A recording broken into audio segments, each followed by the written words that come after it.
We wish. We wish. Hi, we're live now. Good afternoon. How are we? Hey, g'day. How are you, mate? Yeah, very good, very good. Randall, how are you, brother? Yeah, thank you. I'm very well. Given the current conditions, all good. Yeah. Looking forward to it. All right, so just going to start off by acknowledging the traditional custodians where we all work, play, and live, and pay respects to elders past and present and any emerging elders. And just welcome everyone into our space that we're creating here to have a bit of a yarn, have a bit of a laugh, and see how everyone's been going, as you said, Randall, through these times. So to start off with, Randall, tell us a little bit about your backstory for those that don't know you. I know you're very well known, so Yeah, look, can I just pay my respect to the traditional owners that we're broadcasting as well? Just to give a little bit of background. My background is Aboriginal, Torres Strait, and South Sea. And I'm a Juru man, and I also have links to Umpla, which is Lockhart River, and also from Darnley Island, where my grandmother's from. So that's a bit of background, but for some who may know, yes, I've been a part of Red Dust Healing for a good probably 12, 13 years that we've been operating, but and that's, I've taken on different paths and directions, and and a lot of that work too has been involved with restoration of families, but mainly, starting with our foundation of families, healing our men, because, we can see the effects, what's happening with our men nationwide. We see it every day in our communities, but it's also affecting us nationwide. So that's the journey that I've been on and a part of. But mainly working with many of our families. Where I am today, I work with an organisation called North and West Remote Health, where I'm the cultural manager of manager of community and cultural relations, right across 52 communities. We cover from the Gulf to Central West, down to Longreach, Birdsville, all the way out to west of Mount Isa, all those communities in between, going all the way down to Longreach. So I spend a fair bit of time, in those communities, and of course, talking not only with our elders and our families, but also with many of our men. Absolutely, mate. Geez, you cover a long, big area, but you must be missing it though now with all these, restrictions and stuff. Yeah, I do. But one of the big things up here in Townsville is that because of the hospital, we're getting many of our community people now coming to the hospital, in particular a lot of our elders. So while they're coming into town, many community people are ringing just to let me know that they're here. So that's, a part of, just my role to go and make sure that our elders are safe, and that even though they're away from home, that they've got somebody here to to talk to and to help them out while they're here in town. So that's been one of the I guess enjoyments of catching up with many of our community people. So knowing that they're coming here, but I'm here too to help them as well. Yeah. Oh yeah, man. beautifully said, brother. I want to get on to Red Dust Healing a little bit, but just want to ask you about how you've been travelling during our time with COVID-19, brother.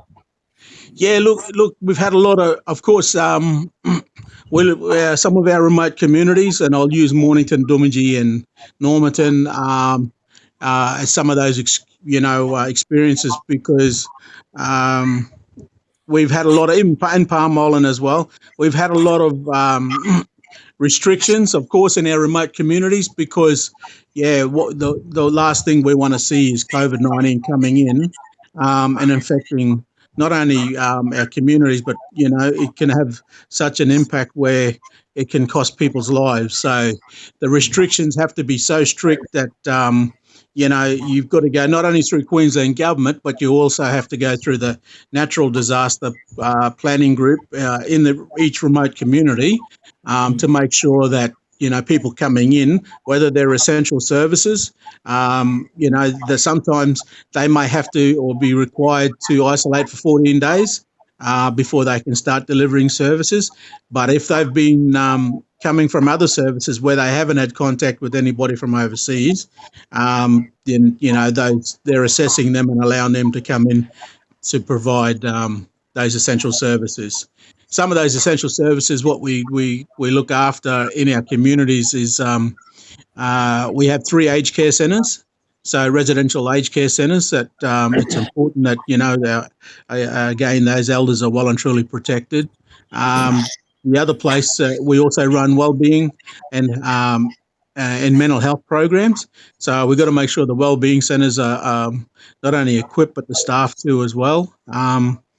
And then we have home and community care support. In Meals on Wheels and other programs throughout the communities.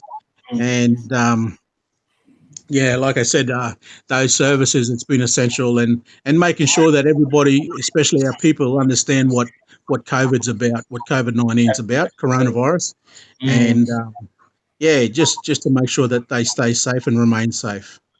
And that's huge, isn't it? Yeah, it is, mate. Yeah, they reckon it's we're most vulnerable, I guess, when you talk about this COVID-19, and you certainly don't want to have to, don't want that in our community, I guess. So in those communities, So, but yeah, it sounds like you're still full on though, Randall. You're still sort of getting involved, and like you say, liaising with those those community members that turn up at the hospital, all that sort of stuff is really good, and it's important. It's important that communication is the key to it all, and being able to communicate with our grassroots as well as these services that are assisting many of our people that are coming in from those communities as well.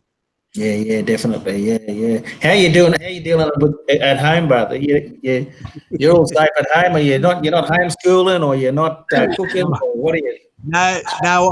I was hoping I would be allowed to stay at home because I'm over 50, but my work said, no, we need you at work to help our communities.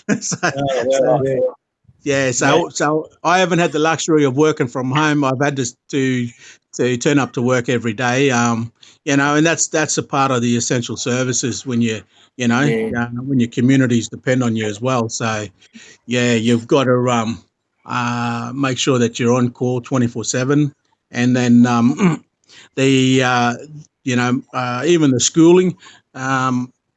There was one part I was sending my son to school.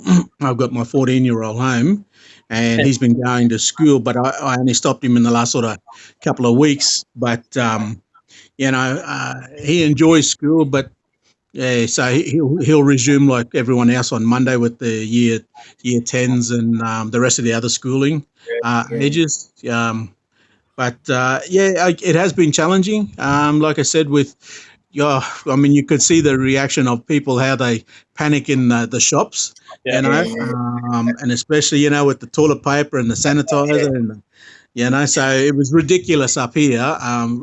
So we just had to stand our ground and say, no, don't panic. It's just it's just a normal thing going through. We'll just make sure we got enough supplies to do us. That's all. I'm a bit the other way, but I've been working from home for ages, since this all started. And yesterday, was it yesterday or today? I can't remember now. It's been days came by.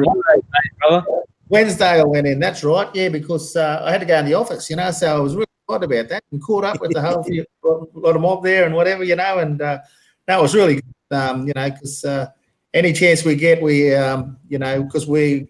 And Jack in the same situation is that we're at home, we're with our wives and our kids and stuff, and so getting out and doing something like that, going to work, for instance, is quite good. You finally catch up with people, and we catch up a lot. Me and Jack down the beach here, down at the Gold Coast. So it's always good to run into him, and we cheer the fat a bit every morning in the morning, and we sort of, work out what we're doing and how we're going, all that sort of stuff. We keep checking in on each other as we do with our family and friends. We always try to check in, especially now because we can't get there face to face.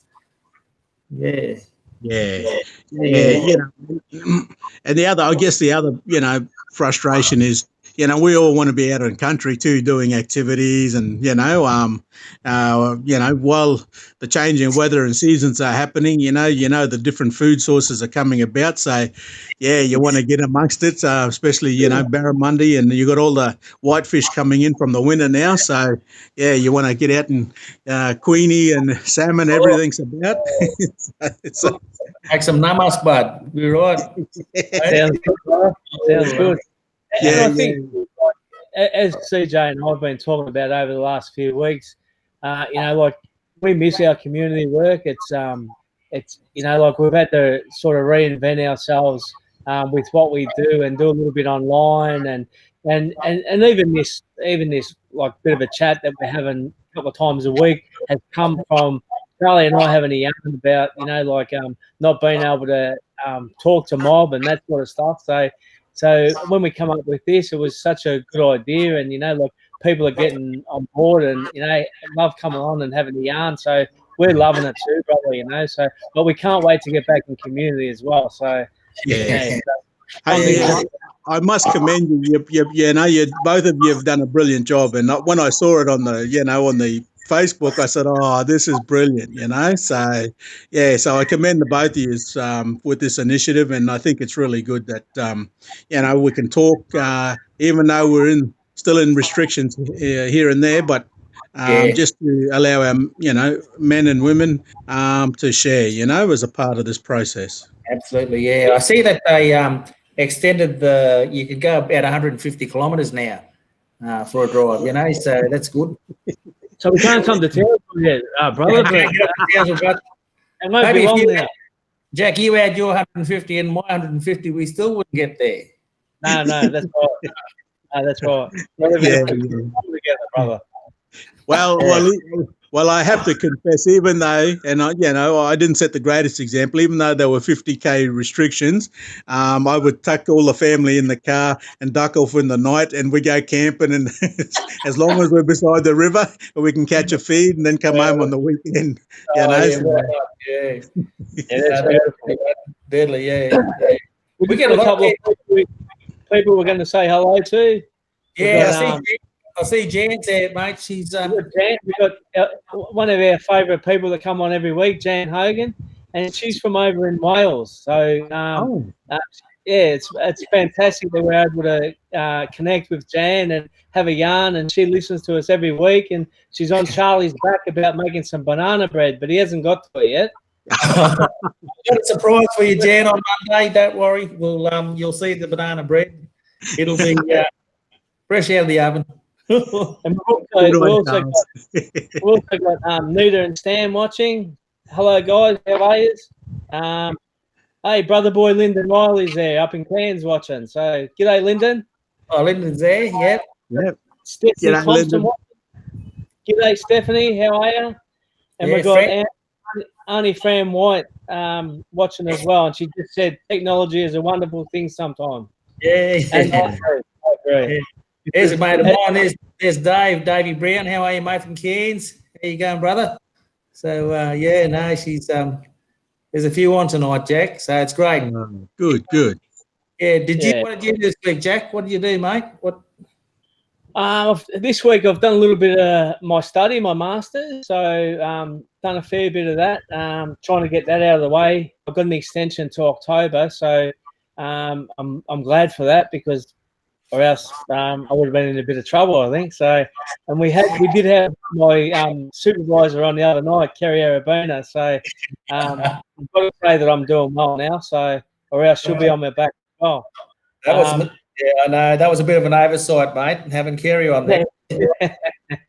Yeah, but other than that, CJ and Randal, I've been having lots and lots of Zoom meetings and those sort of things, and I've actually learned a lot about those new platforms, Zoom, and even this one, Be Live, and the other ones as well. And it's something that we're getting used to a little bit, I think. So Yeah, no, that's right. But only thing we can't do is have a taste of the fish that this Randall's been catching.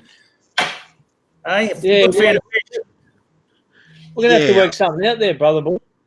I'm just having a little bit of trouble hearing. So I'm just going to Of course you try. are. I can't hear the guys, but I'm just trying. Didn't hear the fish bit, did he?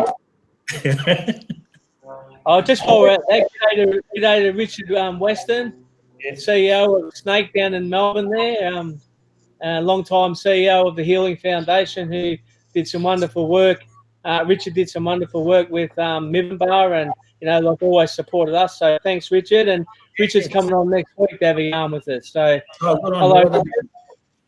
Look forward to it. hello, Julie Darby as well. Thanks for Julie's comment. Loving you guys. That's fantastic. We're just loving it. And all we're trying to do is have a bit of fun, have a bit of a yarn, and those sort of things. So Randall, you'd be a Cowboy supporter? Where is he? Yeah. I am. I can just barely hear you, but yeah, I'm a Cowboy, but I'm also an old Canberra Raider supporter. Oh, right. Oh, yeah, right.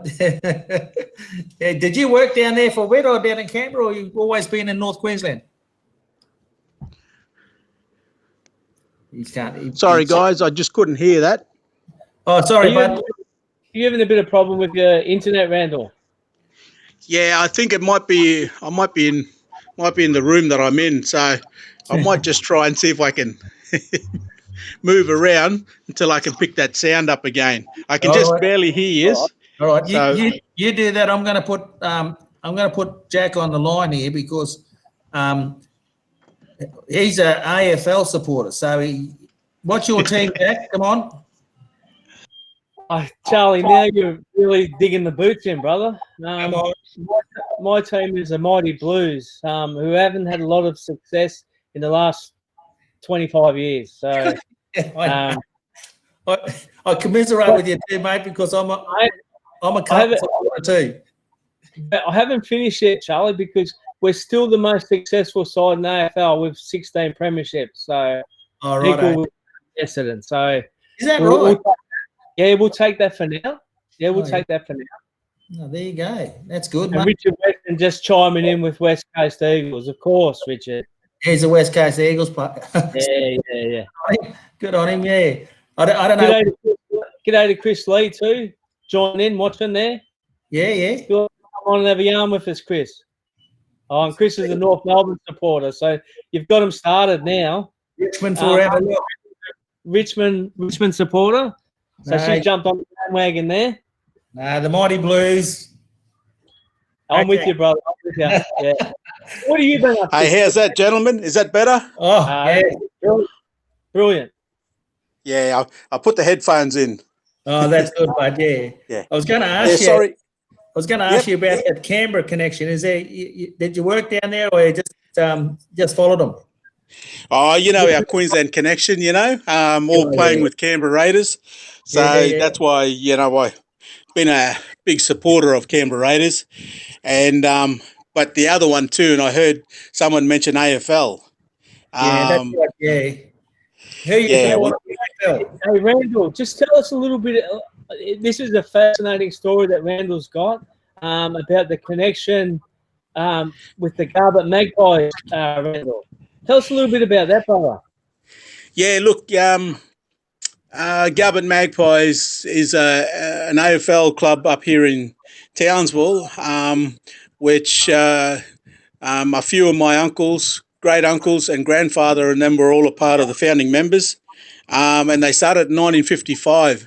And one of those founding members was also Grandad Wally Tallis. So that's Gordon's granddad.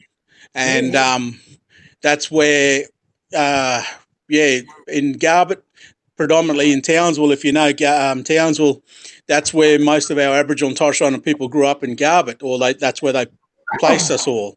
So as a part of that journey, they formed their own AFL team, and they used to get up to 3,000 of the whole suburb would come and watch them when they played.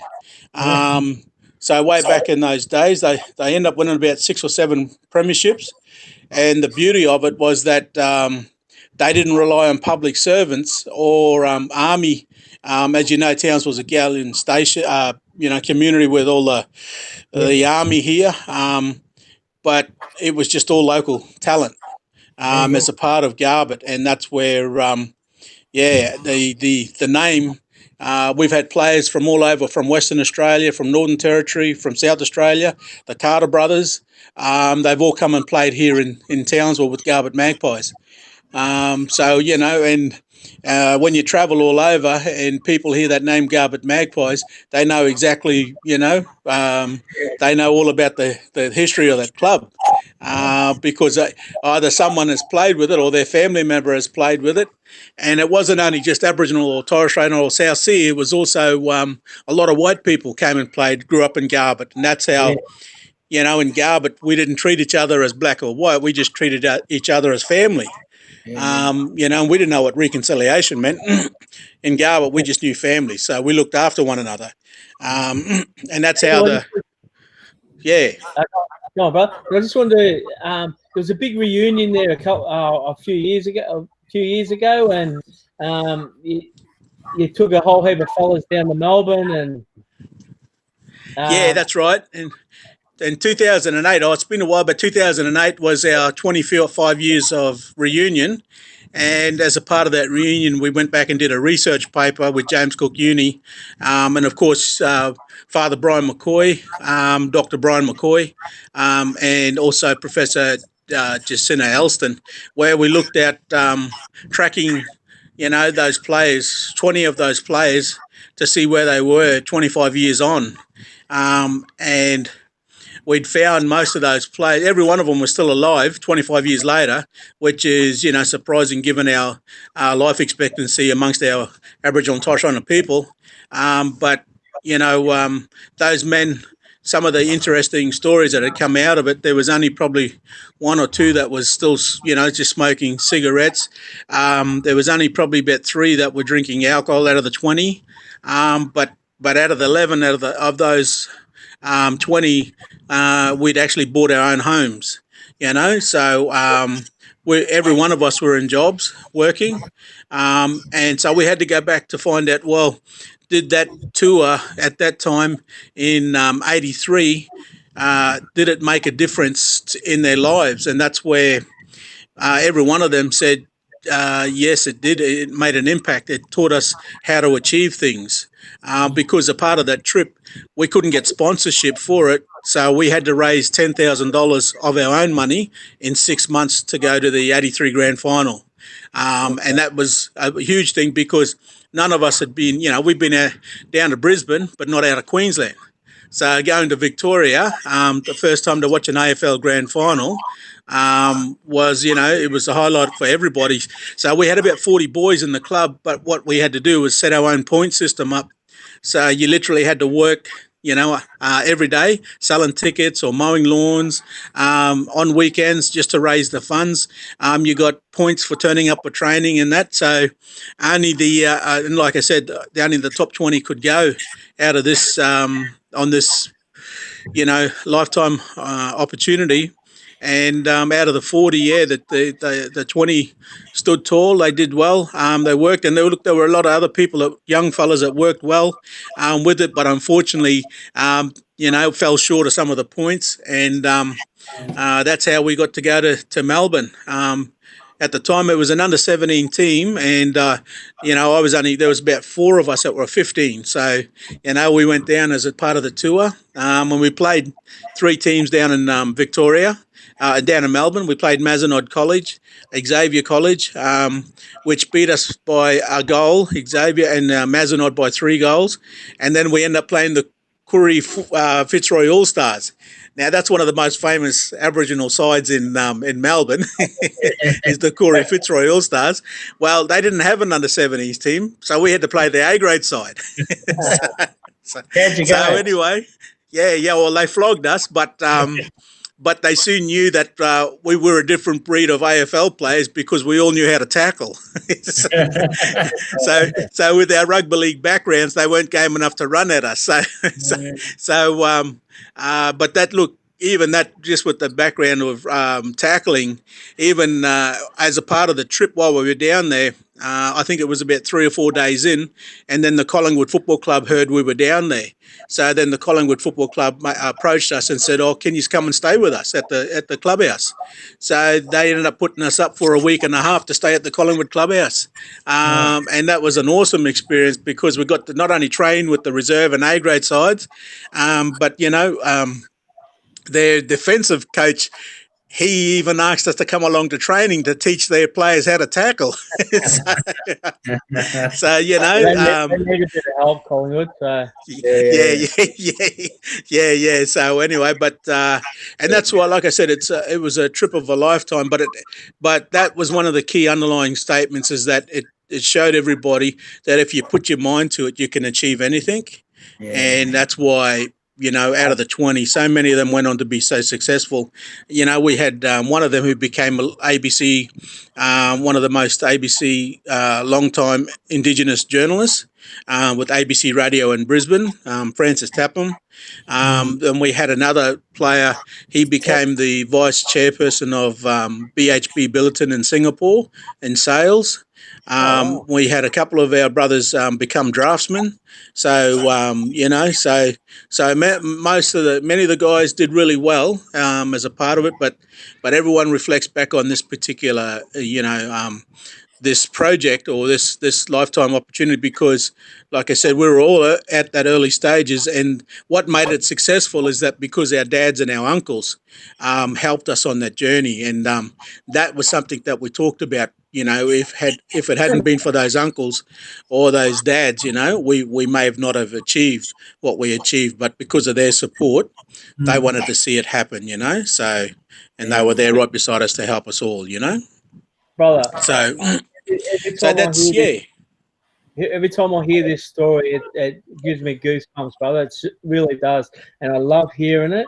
And it's one of the most amazing stories I've heard in a long time, brother. Now, I just want to touch on what you were saying before about that male role model. How important is it for our young ones and young fellas, but young girls, to have that male role model in their life? Yeah, look, it's very important because one of the things that I share in Red Dust Healing is about, many of us understand what a mother's love is. A mother's love is always there for us. They're our nurturers and carers. They make sure that we see things through too. But how many of us experience what a father's love is? And that's why, you have to go back to look at to understand a father's love. You have to go back and understand what colonisation, what did colonisation do to our men as a part of colonising this nation? And some of that research I had to go back and look at, I found that, one of the principles, there's 5 key principles of colonising, and the second principle is to remove men from women and children. So it allows the government or, those particular oppressor, to control women and children. But if you take men out of the picture, you won't have that, that resistance or that fight, But the thing is, when they remove men, that's where the ripple effect through to where we are today. We only have to look in our prisons and our death rates, our communities, our households. We only have to look in our family situation, and it's many of our mums and nans and aunts that are still raising our children. And that's where the impact or the effect is that many of our men or even young men growing up have never experienced what a father's love is. So one of the key things that I share about a father's love, to give people an example, is that, we could all be standing in a room, we could be arguing, and that son or daughter is standing there in that room, but she'll run up and jump in dad's arms, and she'll put her head or his head against dad's chest, but she's not worried about all the argument. So how is she feeling? And this is where I pointed out to many of our men, that child feels safe and secure, and that's the difference between a father's love and a mother's love.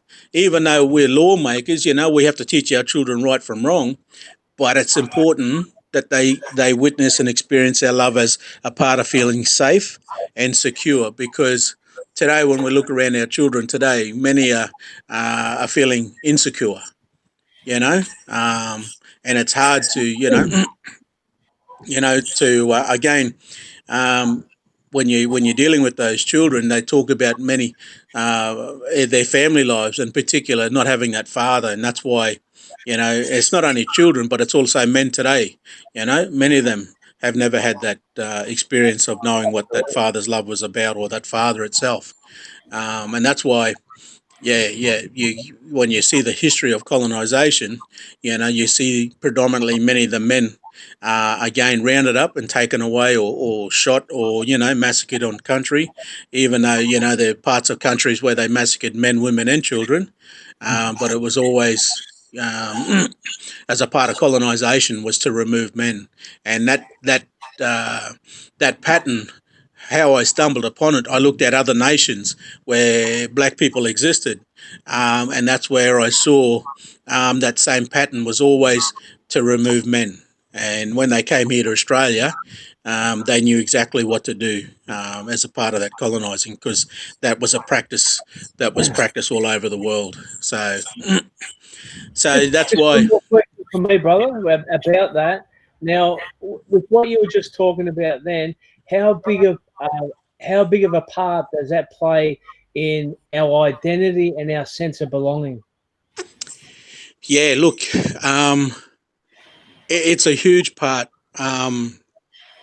It plays a huge part, because it's a father's job. It's a father's job to teach our kids where to not only know where we come from, but also to know where we're going. It's that direction. It's that purpose, and that comes from that dad. There's so much that we. I know if I talk through, like, law business, when I mention in the desert, there's a term they call, and you've heard that, Jack, they call it Kanyanimpa. But here I've had to go back in our own to retrace what we call it, and we call it up here Murmathalgari, which is holding many. But the key word is holding. And that's where, when a child is born, you can see what the mother does. They do that smoking ceremony, so they take their surroundings, but they give them their name. And that mother plays a certain part till a child becomes a certain age, and when they reach that certain age, that's when the dads must take them through that final stage.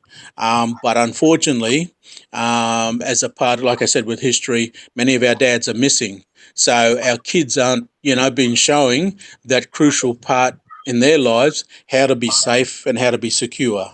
And that's why it's so important. And when you mention the AFL, just with Garbutt Magpies, so when I came back to Townsville, when I've been back in Townsville, um, 6 years ago now, because Garbutt Magpie stopped playing AFL, and rugby league was big. Rugby league's huge because of the Cowboys and so forth. So I said to the community, I've got to go back to AFL and restructure this properly, so then we go back to looking after families, and that's why. In the last 6 years now, I started with the schools with a team around me, and I said, let's hold the Garbutt Magpie Cup. And I said, but for the schools that register for the cup, let's take our elders into the schools and talk to the kids, so they know what it's about growing up in Garbutt. And that was black and white elders that I took into the school, so that we get them to share their stories of growing up in Garbutt. So that in that 6 years, it's become, now it's so huge that we've got just about every school coming to the event, not only from Townsville, but you've got Ayr down the road, Charters Towers down the road, and then Palm Island. They come in, and then up to Ingham. Last year was the first time we had Ingham involved in it. So we had over 370 students involved in this event, and And that's what it's all about. And I said, I've got to connect our elders back to our kids. So, the next generation. So they're learning their stories as well. So now we've took that into Garbutt Magpies hadn't started back up. We started a juniors club, or been a part of a juniors club called Garbutt Bombers. So since we started that school program, now we've gone from literally, 40 kids in the last 6 years now to 200 kids playing AFL. Queensland AFL now have ranked us 3 years running that the fastest growing club in Queensland. So now they've thrown their support behind us, and that's where they fund anything that we want to do. They're behind us, Queensland AFL, and now the state government are starting to realise what we're doing in Townsville. And we know Townsville's been in the limelight because of the juvenile crime and so forth happening up here, but this is something that we've had to work on to get it right first from our grassroots, and that's why now the government, Sport and Rec and Department of Communities, well, mainly Sport and Rec, funded us $1 million this year to build our first ever change rooms for the history of the club since its existence, and now they're talking about they're actually talking about turning the whole oval that we train at into a whole community hub of sporting and community. So, and that's just going back using that principle of Murmur holding children. Beautiful, beautiful. And yeah, it's such an amazing story, brother. The only thing I can say is you went from bad to worse, from going from the Magpies to the Bombers, but that's a whole nother story. We won't get into that. Now, CJ, you've been doing a bit of work around the dad stuff this week as well, and over the last bit.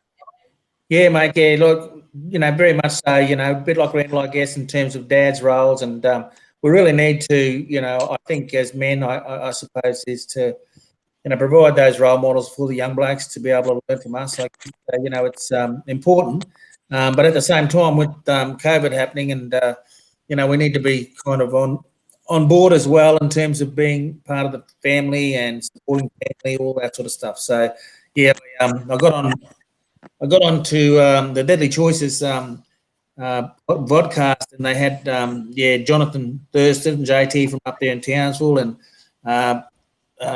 Ike Fisher, who's one of our outreach there at Institute for Urban Indigenous Health, and it was Steve Renouf, and we had the Minister Stephen Miles, who's Minister for Health, but also now I think he's Deputy Premier at the moment, filling in at that role. He was on the call as well, and then Petro Sivanasiva came on a bit later on. We talk about just our own experiences around being a man and being a father, it's really it's really important, I suppose, and because there are a lot of like you say, broken families, young guys, who are experiencing being a father for the first time, or going to experience to be a father for the first time, and not really knowing or unsure about what their role is, in supporting the mum when she's carrying bub, but then afterwards as well, so it's important that we have those conversations with these young fellas to, once again, change that thing around again, Randall. We want to, get back that role that we've always had, kind of resurrect that for our men and, be part of, be an important part of the family unit. Yeah. That's so true, brother. And like you said, one of the successes up here that we've been, working is that when we first started the AFL back up 6 years ago, it was young mums that I gathered to bring in to help support the families to start off. And it was the young mums who got behind me to support it. And, 6 years on now we've got that many men coming to the club to help, but that's again, I've highlighted to the men, the women are the backbone of our families, so if you want something to work, women have got to be a part of it. And I said, but as a part of this, I said, you are the next lot of role models. And I said, and that's why the kids are looking for men. And I said, the way you talk to them, the way spend time with them, even though we coach them, one of the things that we set up in the club is that every Tuesday night we have a meal night. So everybody comes in and has dinner. Doesn't matter who they are. We sit the whole club down to have dinner together. So they know, there are men and there are women, mums and dads, even elders come and join us, so they know that the kids know there are people that care for them. Yeah. Yeah, that's You know? beautiful. And those are the sort of things that we need to be celebrating. Look, we hear all the negative shit that goes on in our communities, but we need to be celebrating what we're doing well. And this is a perfect example, magnificent programs going on in different communities that other people don't get to hear about. So this is where we need to celebrate. We need to start patting ourselves on the back and others on the back for what's happening and the way that things are being getting done, because this is what's going to help us, along the way. And it's not just for us, but it's for our kids, our grandkids, and future generation. I see a lot of fellas are saying that, the COVID has kept them at home and they're really enjoying the time with family. You know what I mean? Absolutely. Their interaction with their sons and daughters, and that because of this isolation stuff, and it's been really good in that sense. But we just want to make sure that people enjoy that time. It can be also a bit challenging. You know what I mean? If you haven't spent time with your family over the years, and or you're there, 24/7 with them. So look after yourself, and I reckon take some time out for yourself as well. It's been a big change for everyone. Yeah. Well said, That's CJ. so true. Yeah, thank you, brother.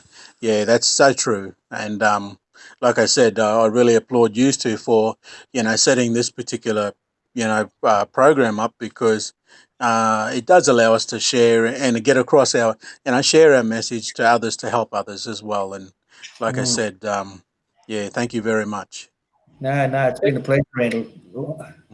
Yeah, absolutely. And thanks for coming on board too, Randall. I was pretty short notice, and I just must say that you come on pretty quick, and we were so happy to have you. You're such a deadly fella, brother. So look, and I've known Randall for years now, and we've always talked, and I suppose walk the walk, with community and being involved with that. So it's just something that's really close to our hearts, all three of our hearts. You know what I mean? So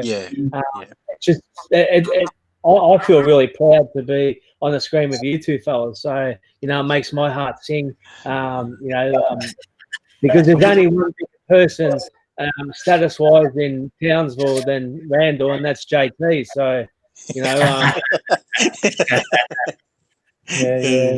No, but seriously, look, it is such an honour to be with our guests and just having a yarn, have a bit of fun. You know what I mean? So so we've got a couple of people we need to say g'day to. Scotty Page is watching down here on the Gold Coast. G'day, Scotty. Alicia Pearce is watching also. Good on you, Alicia. Thank you. Sonia Maraca, Susan Goodchild. G'day to all you people joining in and having a bit of a look. And I hope you're loving, what Brother Boy Randall has brought to the table tonight, because I love your story, brother, and I love all the stories that you tell and all the great work that you are doing. Yeah, no, I appreciate both of you, CJ, like I said, and Jack. It's been an absolute pleasure, and we know, our heart is, helping our men, and that's so important, because, like I said, at the end of the day, they're our foundation for families, and we've got to restore that foundation to our families. I think we've lost CJ. I don't know where CJ's gone, but I'm hoping he's going to jump back in. But anyway, we'll keep going, brother. What else you been up to? How's the family? Yeah, the family's good. I think now that the restrictions, even though they may be getting lighter, I think, like I said, it's allowing families to come and visit us, and we'll go and visit families, and check on families as well. So, but they're all good. Everyone's going good at this stage.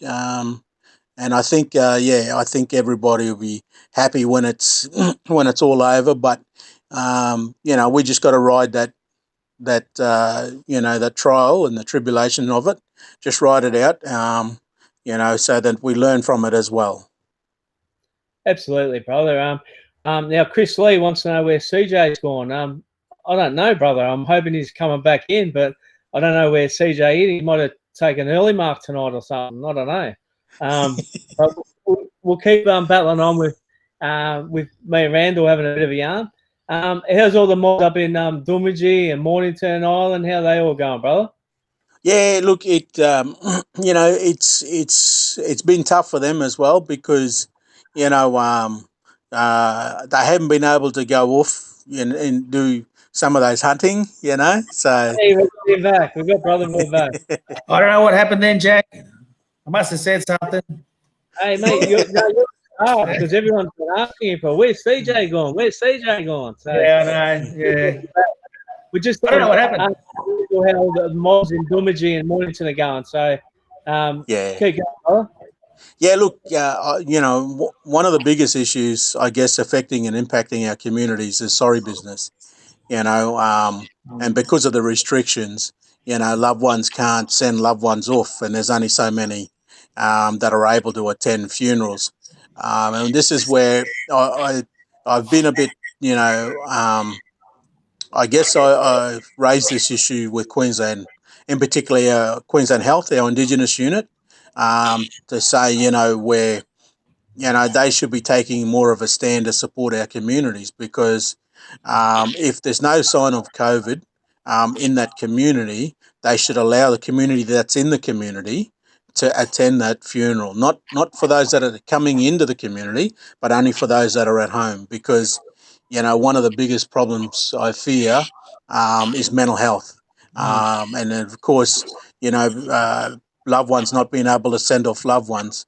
The effect, we're not seeing the impact or the effects, but we know suicide is still happening in many of our communities. But I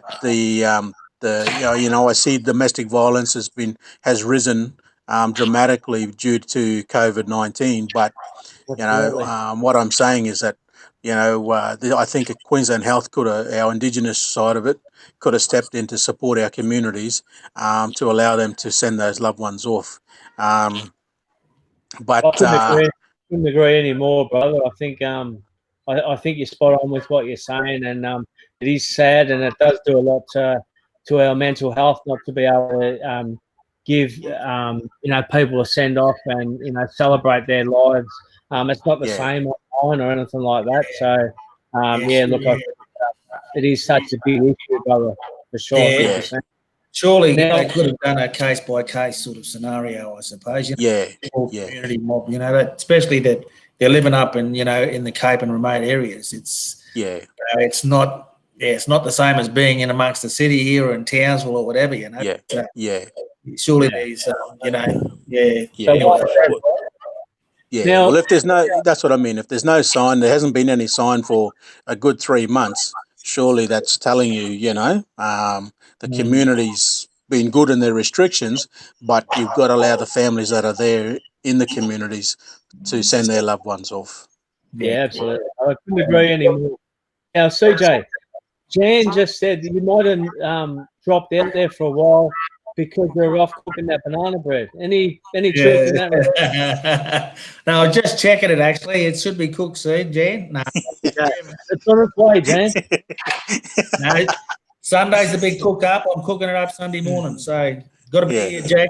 Jack, got to bring those coffees, and you'll get some. I'll bring the coffees, brother. You bring the banana bread. Is Jack going to record it and put it up on Facebook? Brother, don't worry about that. Well, I'll tell you what. I think I'll have to actually record making the banana bread just for Jack. Put it up in our group page, brother. Yeah. Master Chef. What is it? Yeah, that'll do. Yeah. My Kitchen Rules or something. I don't know. Yeah, Black olive. Yeah. G'day to Benny Holton too. He's watching. Oh yes. Yeah. So that's good. Benny. Yeah. Geneve. What have you got lined up for the weekend, CJ? Weekend. Well, actually, I'm cooking banana bread on Sunday, mate. Sunday morning. Sunday. What Yeah, about so tomorrow?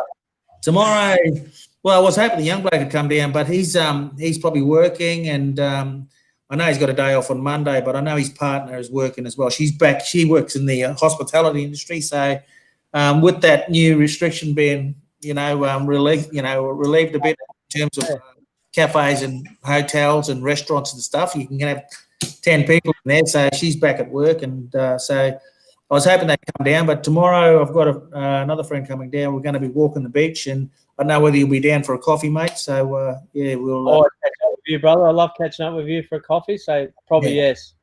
I've got a bit of study as well too, mate. I've got to watch a webinar. I'm doing some life coaching study, so that, yeah. So tomorrow's a webinar that happens at 11. So I've got to be back here by 11.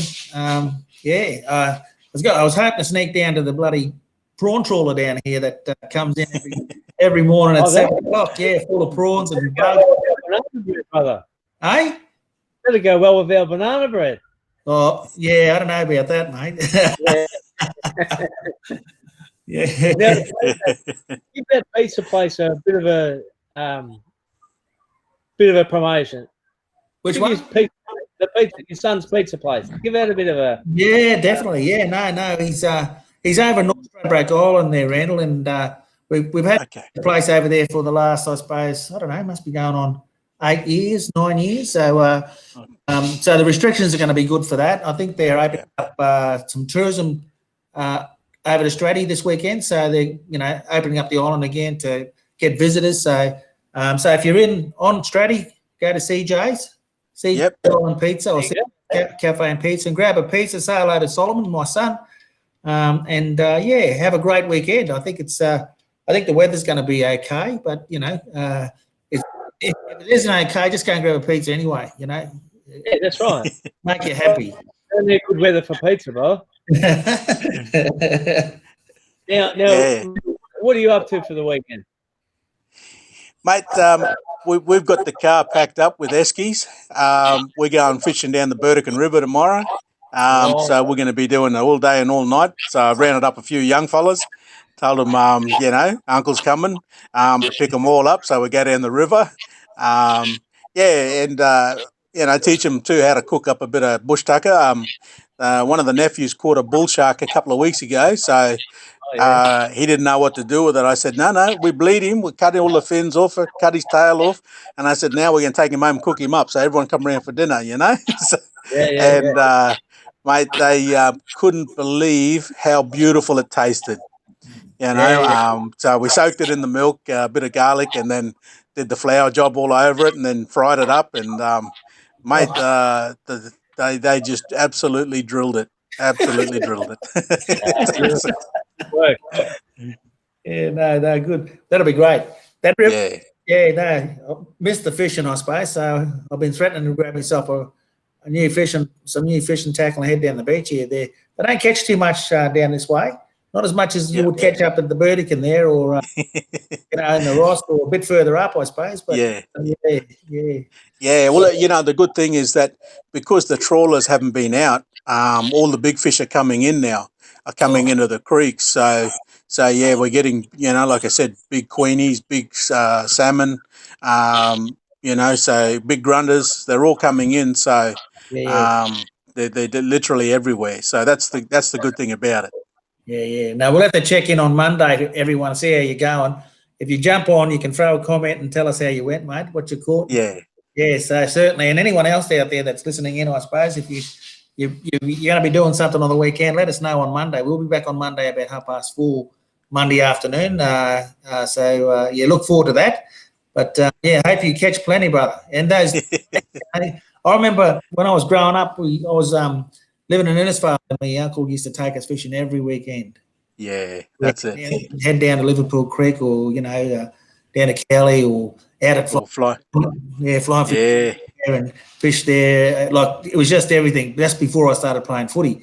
And then I started playing footy, and we'd still go on a Saturday, but football was Sunday, so we didn't do too much then. But It was always good, lovely, to take your young blokes. As I was a young bloke, and it was great that I could go along and join in fishing and learning a whole lot of stuff that I never had the chance to learn. Yeah. Yeah. Good work. Well done, fellas. Yeah. Good, Yeah. mate. So, and what are you up to? I mean, Jack. So, other than visiting Brother Boy on Sunday for banana bread. I'm going to probably have to go for a run so I can work that banana bread off. So, in the morning, Geez, you put the pressure on me now, brother. Yeah. In the morning, we'll be heading out for a little run that we do, me and Sir, and after that, we go to the local market, have a bit of get some fresh veggies and all that sort of stuff, and we have a relaxing day tomorrow. Sunday, we've got meeting up with Charlie. And I've still got my push-up challenge that I've got a couple of days to go. I'm nearly over it now. So, nearly finished it, and geez, I'm glad I have, because I missed a day there the other day. So I had to do 50 push-ups yesterday in one go, and it just about put me out of business, I think. So, yeah. Yeah, no, catching up. Yeah, that's right. Yeah. That's right, brother. That's right. Yeah, for sure. Yeah. No, you've done a great thing, mate. That's great cause.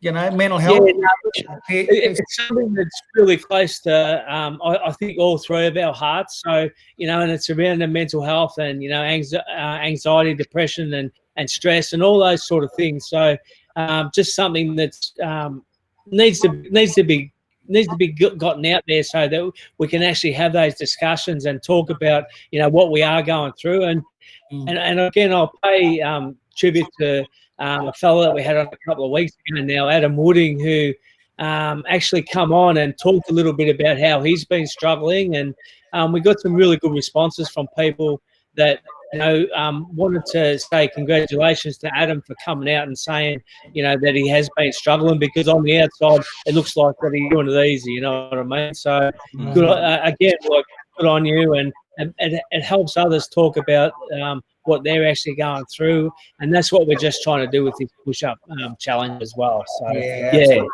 and I think that mental health of our people anywhere around the world really it's going to be the support's going to be needed as we come out of this COVID stuff, especially for people that have lost things like their family, but also lost their job or income and all that type of stuff.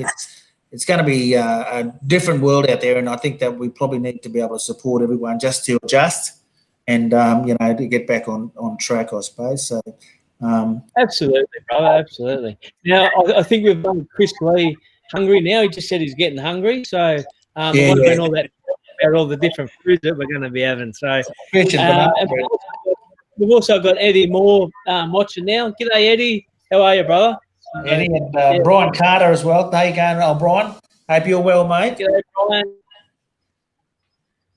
Good to see everyone on. And if you've got any questions at all, jot them down, because Charlie's a whiz with answering all these questions. So, and what he doesn't know, he won't go as well. So. And if you've not real happy about Jack and his football choices, send him a message as well. So let him know. I'm really glad you brought that up too, CJ.